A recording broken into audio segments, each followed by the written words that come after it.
Muitas vezes você nem vai perceber que o ser é um grande mago, porque ele está ali fazendo um trabalho simples, manual, e ele está agindo normalmente. Essas são as 1000 faces do mago. Olá, irmãos. Eu sou o Frater Guzak, mago hermetista, adepto do sistema de Franz Bardon, há 16 anos no sistema.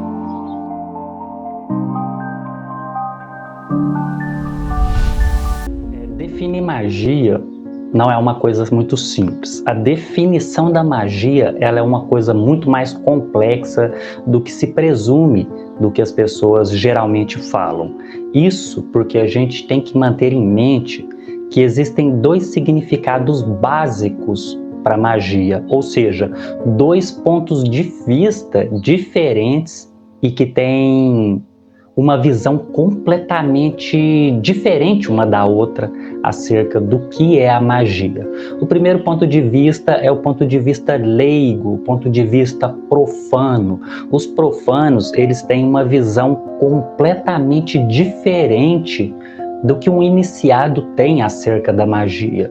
Então, o que a mente profana pensa e especula acerca da magia é completamente diferente de tudo do que a mente do verdadeiro iniciado pensa acerca da magia.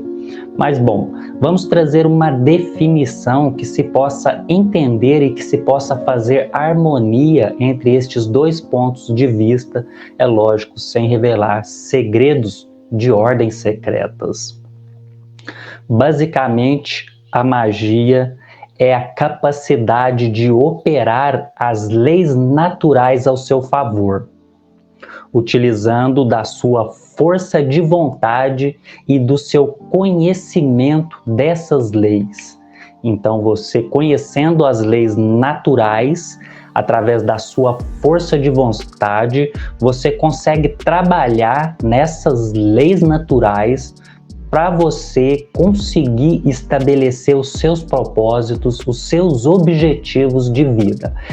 Não é violar as leis naturais ou forçar o conjunto de leis naturais para que você desmanche todo o sistema natural e ele fique ao seu domínio, ao seu bel prazer.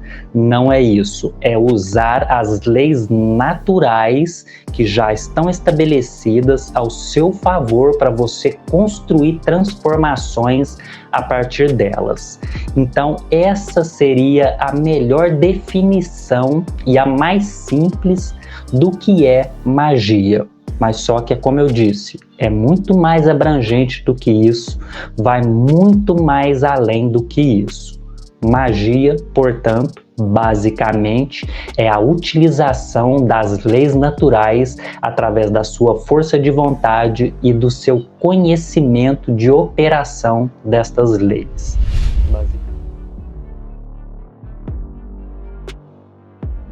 Bom, eu comecei no ocultismo por muita sorte, bastante cedo. Eu me interessei pela espiritualidade desde muito jovem. Eu acho que comecei a estudar algo sobre espiritualidade por causa que a minha família frequentava centros espíritas kardecistas e eu, muito jovem, comecei a ver aqueles processos e principalmente a questão dos fenômenos, né, das comunicações mediúnicas, das comunicações entre os espíritos, e aquilo me despertou um interesse muito grande. Eu tinha ali uns 12 anos, entre 11 e 12 anos de idade, e já estava na 5ª série, né, do ensino fundamental, então eu já estava começando a ler bem, já tinha um entendimento de textos, e foi daí que despertou todo esse interesse em me aprofundar. Mas de forma inata, eu sempre tive uma vozinha me perguntando dentro da cabeça qual o sentido da vida e o sentido de tudo isso existir. Então eu sempre busquei entender o sentido da vida através das filosofias espiritualistas e religiosas. Então foi uma longa jornada, comecei bem cedo. Para entrar realmente na magia, a questão foi do ponto de vista prático. Eu até então estudava, via muitas coisas interessantes, lia bastante, e eu fui começar na magia mesmo, eu tinha 16 anos, de forma assídua. uma prática de qualidade, né? Antes disso eu conheci o sistema com 14 anos, mas esses 2 anos eu não levei nada muito a sério e não consegui ter um avanço. Fui começar a ter a partir aí dos 16 anos. E o que me motivou a isso foi essa questão do viés prático que Franz Bardon trazia, porque eu lia muito, tinha um conhecimento de teoria, de base, mas aquele conhecimento era impraticável, ele não servia para mim colocar ele em ação, não dava para mim fazer absolutamente nada, a não ser ter aquela bagagem dentro da mente de informações. E no sistema de Bardon eu vi que dava para fazer a prática, e a prática, ela sim me chamava atenção, desde quando eu via lá os espíritos se comunicando através do médium, que é uma ação prática, não tem nada de ficar de teoria ali, vai direto para a prática, e aquilo que me despertava a vontade, a ânsia de praticar, para mim realmente estabelecer aqueles contatos também. Era esse o meu propósito, né? E com o falecimento do meu avô em 2002, que era uma pessoa que marcou muito a minha infância, né? Uma pessoa que eu me identificava muito, surgiu essa necessidade de querer ver o outro lado, ver o outro mundo, ir além do que a gente tinha como parâmetros aqui. E para mim não servia apenas que me descrevessem tudo que existia do lado de lá. Era insuficiente, porque eu não estava vendo. Então não me importava se a sua descrição era completa, se a sua descrição era abrangente ou não, porque para mim era tudo a mesma coisa, só palavras, só teoria. E eu queria de fato fazer a conexão com estes mundos e entender. Então foi partindo daí que começou toda essa saga, toda essa jornada de buscar, de praticar, de estudar, de treinar, de ir atrás de ordens secretas e ocultistas, buscando a iniciação através de vários métodos. Exatamente o caminho, né, o que me motivou a estar neste caminho.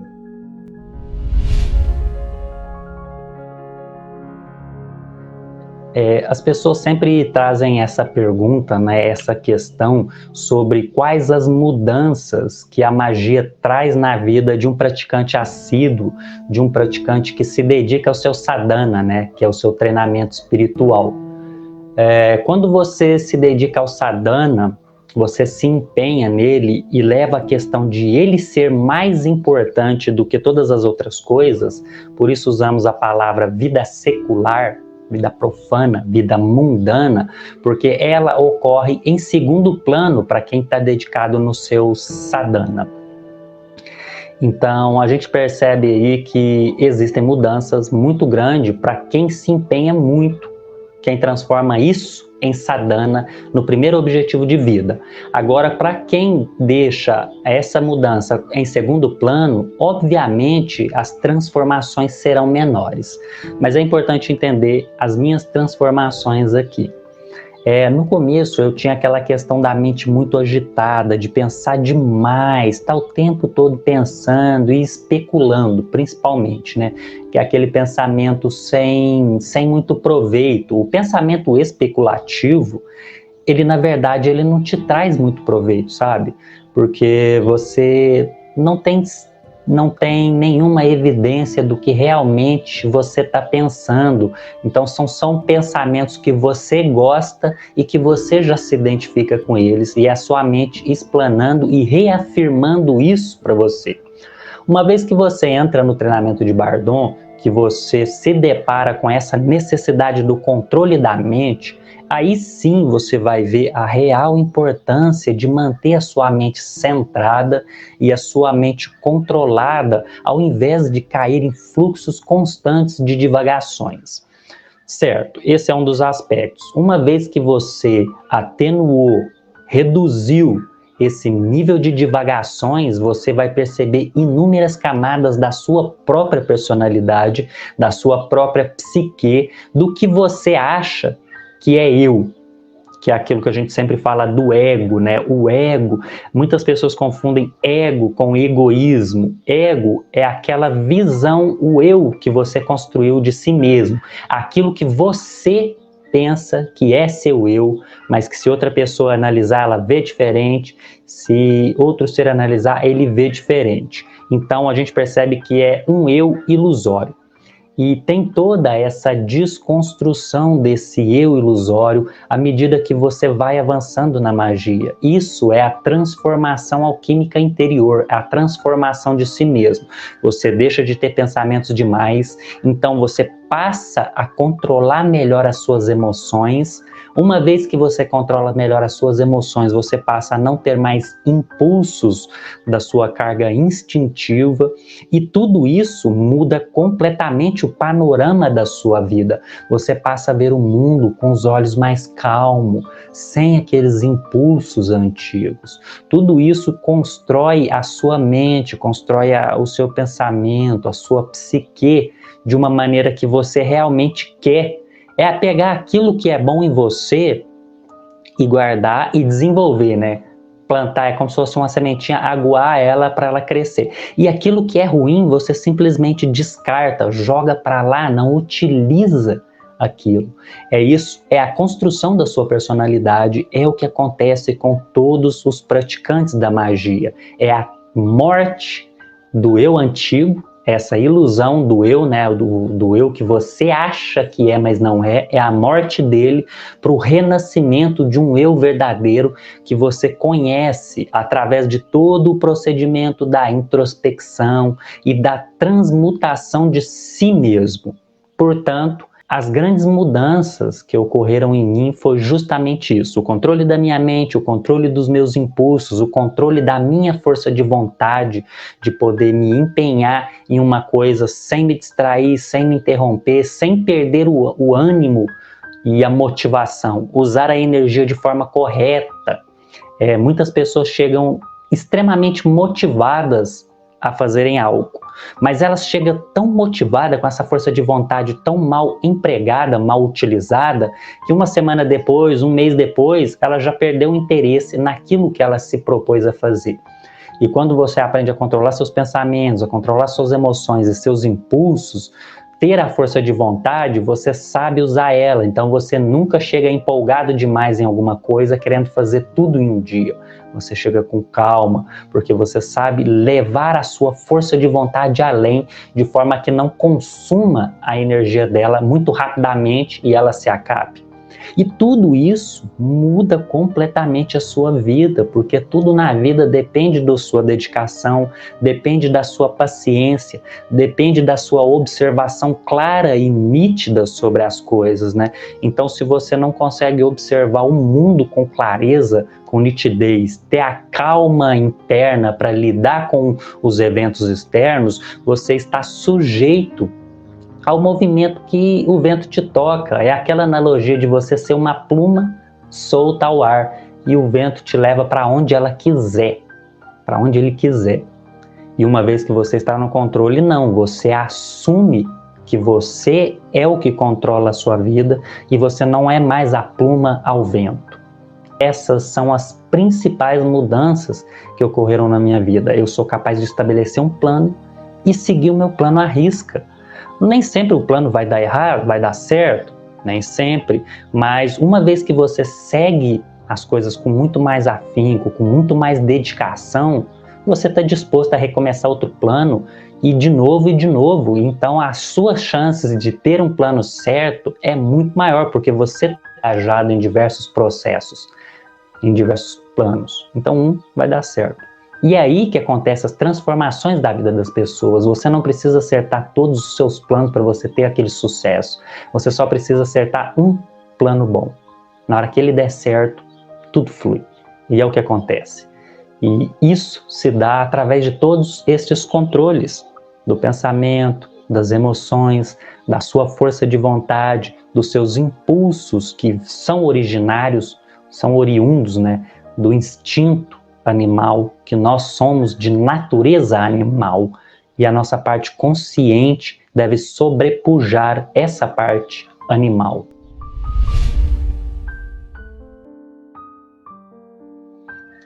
Outra pergunta também que é muito comum para mim é essa. Porque as pessoas querem saber se as outras à sua volta vão perceber essas transformações e vão até mesmo reconhecer né? Geralmente isso parte da busca do reconhecimento. Nós magos não nos importamos com reconhecimento, né? Pouco nos importa se as pessoas deste mundo reconhecem as nossas verdadeiras capacidades, a nossa verdadeira compreensão intelectual de tudo. A gente não se importa muito com isso porque nós compreendemos e é o suficiente. Se eles não querem compreender, tudo bem, não é importante. Então a gente não busca esse reconhecimento. Mas falando das alterações perceptíveis, tem que tomar como base também o parâmetro, né? Porque as pessoas elas vão te comparar de um momento X ao momento atual. Então depende de onde você conheceu essas pessoas na sua linha da vida, né?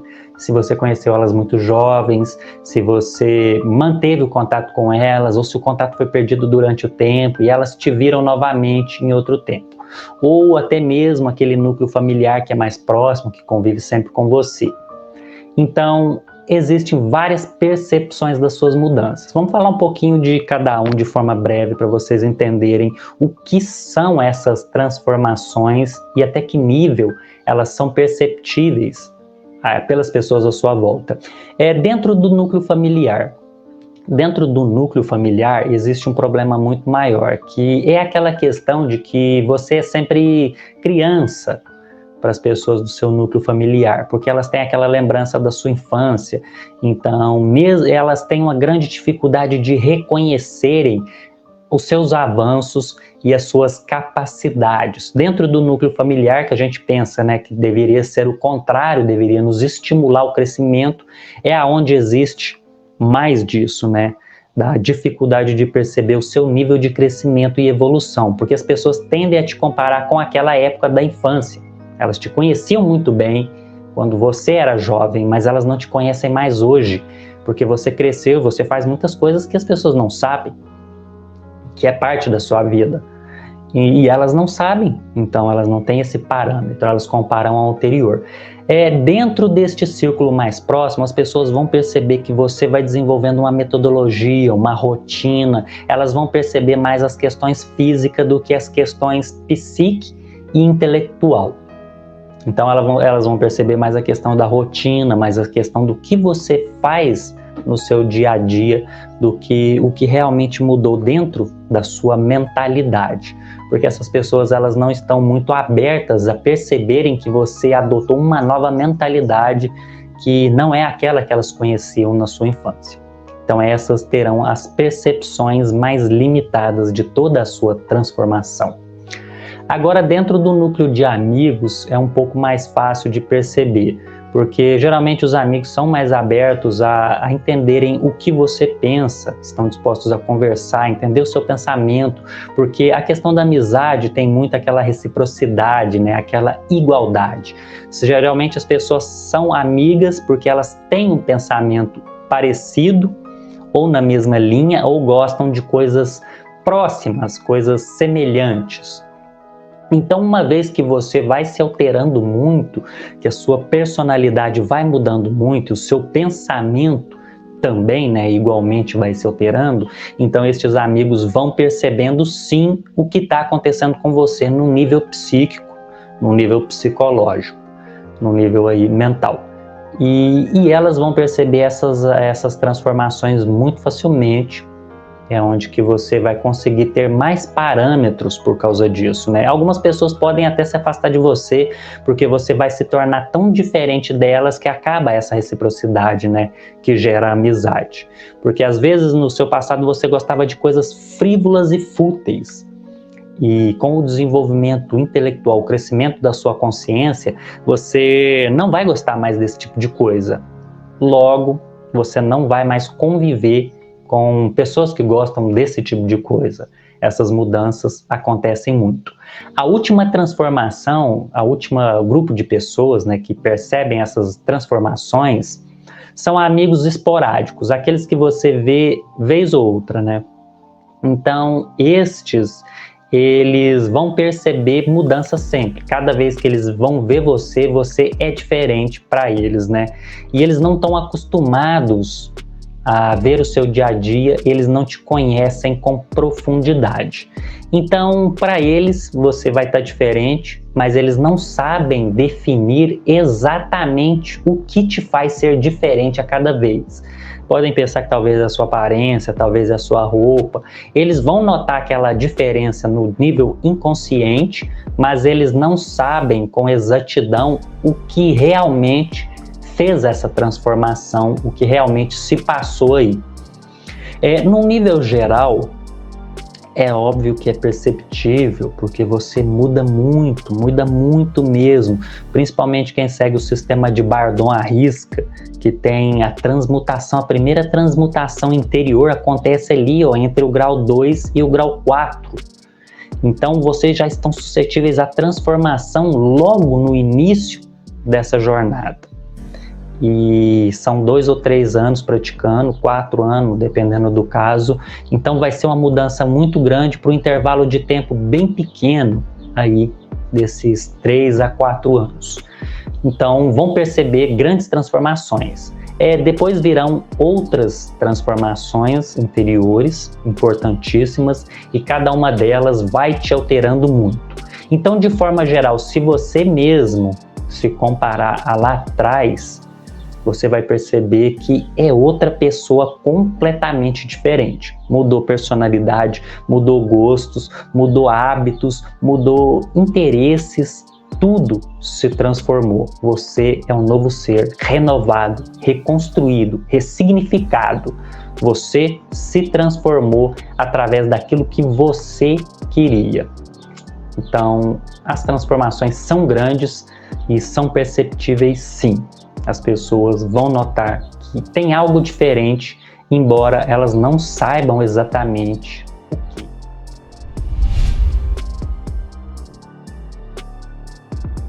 Bom, geralmente eu faço essa afirmação, né, no grupo, principalmente do Telegram. Então, se você quer aprofundar mais aí no conhecimento ocultista, eu sugiro que você entre também no Telegram, porque é lá que a gente tem conversas mais descontraídas, conversas mais profundas, e que o canal é mais uma janela de abertura, né? Essa questão do mago, ele ter 1000 faces, às vezes gera um pouco de confusão nas pessoas, né? Principalmente quando a gente faz essa frase, o mago tem 1000 faces, né? Dá a impressão de que ele tem 1000 máscaras diferentes e que todas elas são falsas e nenhuma é genuína, né? Mas não é exatamente isso o que eu quero dizer quando eu falo que o mago tem 1000 faces.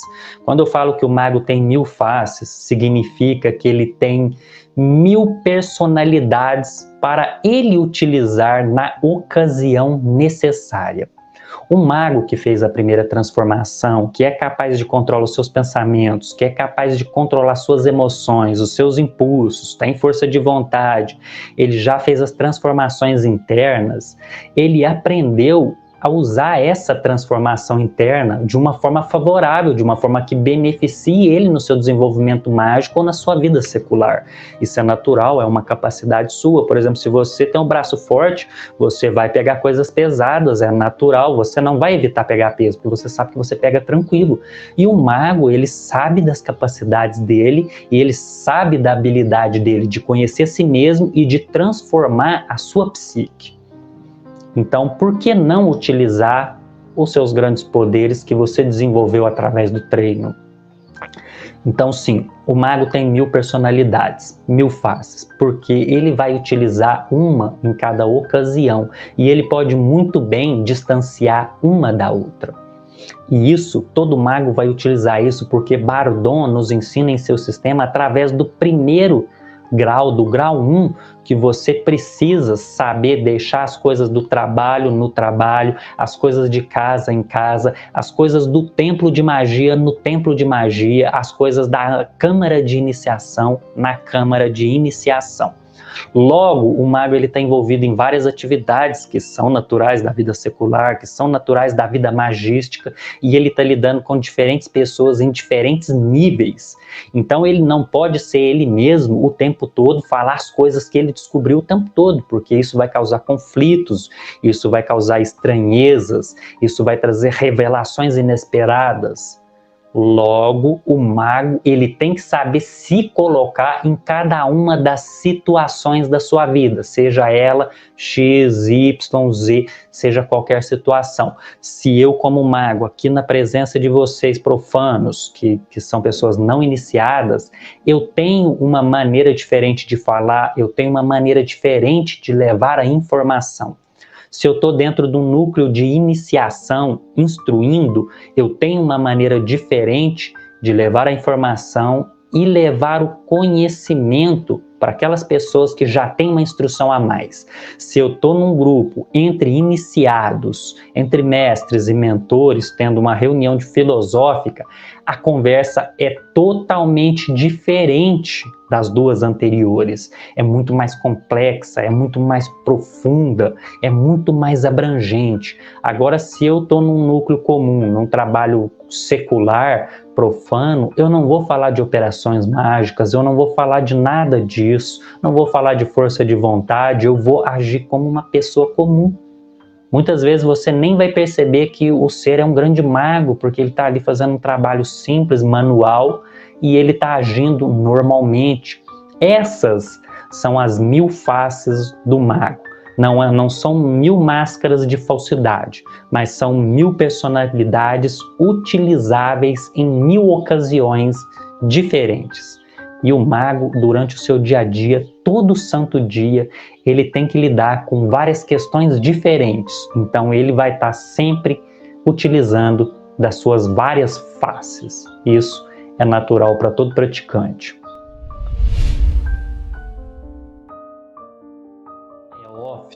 O praticante, o iniciante, aquele que está começando na magia, ele tem uma visão muito diferente do que é ser um mago de verdade, do que é a magia de verdade, tal como a gente falou lá no comecinho, quando eu expliquei o que é a magia.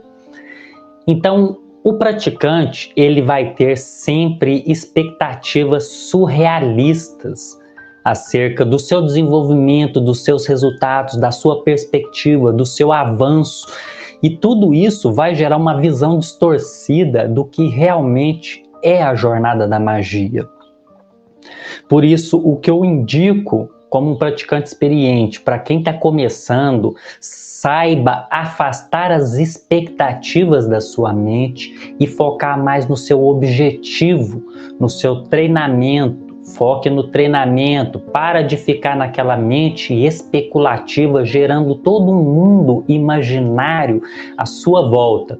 Porque ser um mago, ser um operador da magia, é destruir os seus campos imaginários e as suas ilusões para você perceber a realidade tal como ela é, sem nenhuma fantasia. Então, quando você começa a gerar, através do pensamento especulativo, toda uma fantasia em torno de você, você está se desviando da sua jornada do mago, se desviando da jornada da magia. E isso é um grande perigo que leva muitos praticantes, muitos iniciantes a desistirem dessa busca sagrada, por causa que eles mesmos geraram uma perspectiva, uma expectativa completamente surreal. E quando eles percebem que não conseguem alcançar aquele surrealismo, óbvio que eles vão desistirem.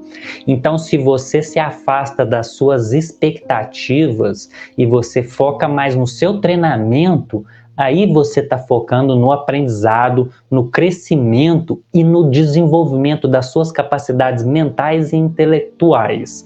Aí sim você está no caminho certo para fazer todo o crescimento necessário para se entrar com o pé direito na jornada do mago, na jornada da magia e fazer o desenvolvimento adequado, chegar ao nível de um iniciado. Então, o maior segredo para quem está começando é evitem o pensamento especulativo que gera expectativas surrealistas. Mantenham o pé no chão, foque no aqui e agora e no seu treinamento de hoje. Esqueça o resultado de amanhã, esqueça a meta de daqui a 10 anos, não se preocupe em quanto tempo você vai terminar, não pegue um sistema pensando em quando você vai terminar, porque não é importante terminar, O importante é começar e começar do jeito certo, fazer direito o tempo inteiro. A jornada da magia, a jornada do mago, ela é de aprendizados e conquistas constantemente. Então você não precisa se preocupar em só chegar no final, achando que é só no final que tem as grandes conquistas. Negativo. As conquistas acontecem todos os dias, a cada segundo da sua vida, enquanto você está na jornada do caminho certo, né, do desenvolvimento de si mesmo. Então esqueçam todo esse pensamento surrealista e essas expectativas fantasiosas que a sua mente cria com base em conceitos que ela interpretou da maneira dela. Viva a magia como ela é. Assim que você consegue ter uma jornada aí de sucesso, bem embasada e muito bem estabelecida. Muito bem, hoje falamos do impacto que a magia teve na minha vida, das mudanças que aconteceram, e essas mudanças vão acontecer também na sua vida como um praticante sério. Mas falamos de jornada de magia e ficou meio em aberto. Como você também pode se iniciar na magia e fazer todas essas descobertas espiritualistas, científicas acerca do universo, com pés no chão, embasado no estudo adequado e na prática correta. E para você alcançar esse sistema, existem metodologias que são através das escolas iniciáticas, mas as escolas iniciáticas são muito fechadas, são secretas, são sociedades secretas, portanto o acesso não é para qualquer um. E se você quer começar, você precisa começar por algum lugar mais tranquilo, que te permita desenvolver ao seu tempo, porque dentro de ordens tem as metodologias, tem os cronogramas, e às vezes para você que está começando não é a opção mais viável. Então no próximo vídeo eu vou falar para vocês sobre o que é magia prática, o caminho do adepto, de Franz Bardon, e como você pode utilizar esse simples livro que guarda um grande códice iniciático e você se tornar um grande iniciado, fazer parte de toda essa jornada da magia. Então a gente se vê no próximo vídeo falando sobre magia prática.